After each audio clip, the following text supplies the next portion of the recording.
Hi, I'm James. And I'm Anthony.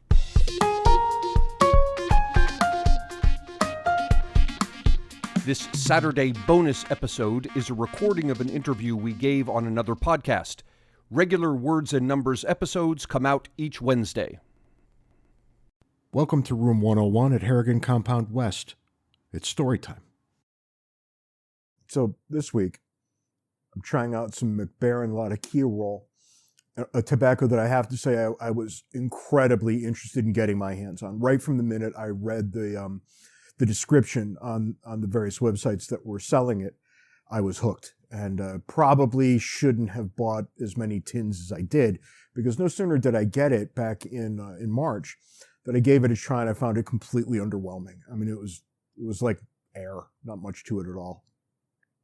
So I said, why don't we keep this around for a while, and we'll get back to it a few months down the road.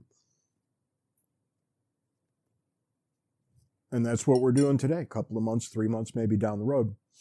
And I have to say, it's feeling a little better. I'll get a better sense of it as I go here. I'm smoking it in a Mastro Cascia pipe. It's really a lovely pipe, kind of found by accident on eBay. And you might want to give them a look. Mastro Cascia, well worth your time and your money. Anyway, I said that I wasn't going to talk about Anthony again this week, and I'm not. But I am going to talk about a couple of events that he was at, right? He's just a bit player here. He's as unimportant as you might think. So set it off to the side, and let's just think about what actually happened. But before that, some prelude. When I was young, and I mean 13, maybe 12, I had a hard time sleeping. I mean, a really hard time. I would stay up night after night after night.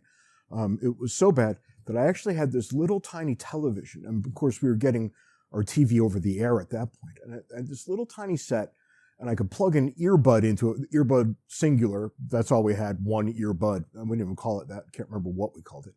And I would lay in bed with the covers over my head watching the Johnny Carson show. And I think I was the only 12-year-old who had a real familiarity with Carson.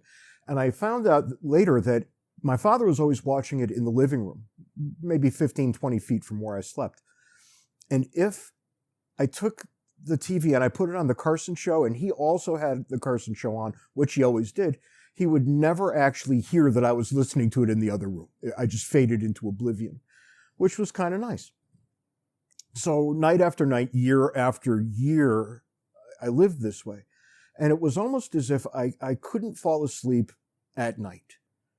I got as tired as you can imagine during the day, and we're going to find out why that is a little later on, because decades come and go, and I'm in Utah, and I'm having nothing but difficulties with the sleep.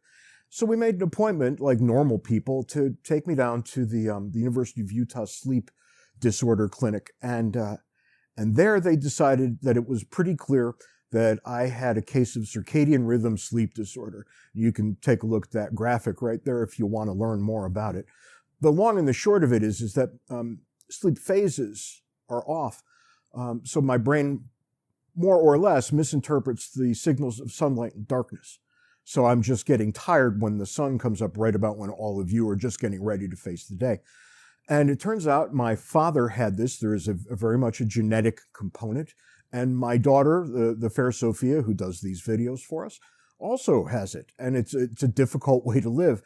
And yet, there we are. So I went down, and they gave me this thing at the sleep clinic. They gave me this light box. And they said, okay, what you need to do to be a normal person is take this light box and position it in front of you, a little off to the side, so you're not staring directly into it. But make sure it's at least 2 feet away from your face when you do it. And like an idiot, I said, oh yeah, why? And she said, because if it's closer than 2 feet, you might burst all the blood vessels in your eyes. And that led me to think that maybe this wasn't a great idea, that maybe the cure was actually a little worse than the condition. And I decided right then that that's going to be enough of this foolishness, and I'm just going to go ahead and live with it. I've got one of those few jobs that doesn't really matter when I'm awake and when I'm asleep, so what the hell. And from that point forward, and this would have been about 1999, 2000, from that point forward, it's been this collection of doctors who prescribe and prescribe and prescribe all kinds of goofy things for me. Nothing ever actually works, which is the problem. I know what would work, and I tell the doctors what would work. I won't tell you because I'd probably get in trouble for that. But they all look at me and say, "You're crazy. I can't give you that." And then they give me like 4 other things instead. And before you know it, I'm on like a half a dozen sleeping pills, and then I'm on like 10 sleeping pills every night. And it's enough to drop a buffalo, right? It's amazing the kick these things have. Unfortunately, after they kick, they don't put me to sleep, so I wander around the house high as a kite. My kids think this is really quite funny. But it gets even funnier when I reminisce about that time, or more to the point, those 2 times. I went to Ronald Reagan High School in San Antonio, Texas. Here's a picture of the room that I lecture in. So I'm standing up on that stage, and the room is bigger than you might first expect. It looks like this. So first, yeah, that's a facility that no high school deserves, and yet there it is. But second, when you're in front of that many people and you're alone on that big stage, you kind of want to be at the top of your game. And yet, I'm never at the top of my game because I've got this terrible habit. Whenever I get, for some reason, to San Antonio, I reach into my suitcase to remove my pill container, and I go to take my morning medications. And for some reason, when I'm at San Antonio, at Ronald Reagan, I always take the nighttime medications, the ones that are designed to put me to sleep, at the hotel. So I'm driving in, and I'm already losing consciousness. And then I start talking, and people tell me that it's roughly the same as it always is, which I guess is heartening. But they say I'm a little grumpier than usual.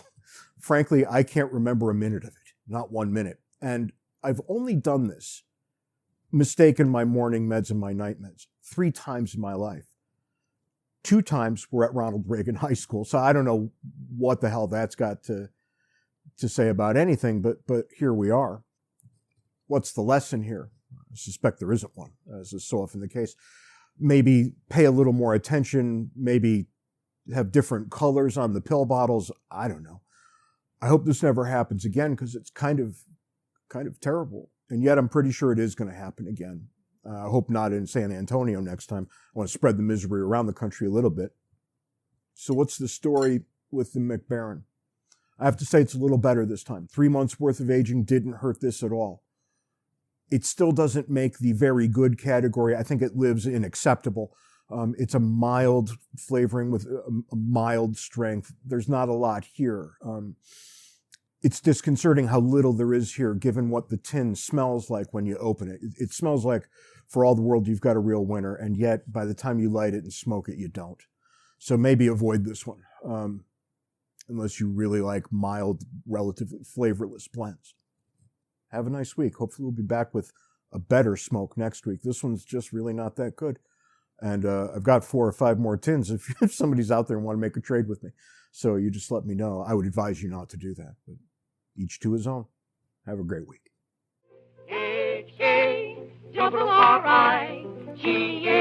spells Harrigan. Proud of all the Irish blood that's in me. Like I said earlier, I was going to talk about Anthony at all this time, but I lied. I'm going to tell you one very short story of a time we were in Kentucky and we went to Walmart because I had to pick up my my required 12 and 24 packs of Coke Zero. And Anthony, as we walked to the store, said, "I'll be right back." And he went running. And I looked at him and he was shoving an old lady into like an SUV.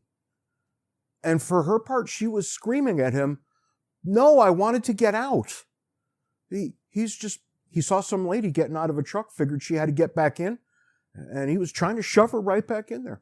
And it was probably the funniest single second of the entire trip. Now, I felt a little bad for the old lady.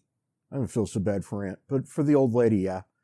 But there you go. I mean, when he's not able to do something nice, he tries to go make something nice that he can do. And this poor old lady paid the price. So we'll see what he does next week when I don't talk about him again.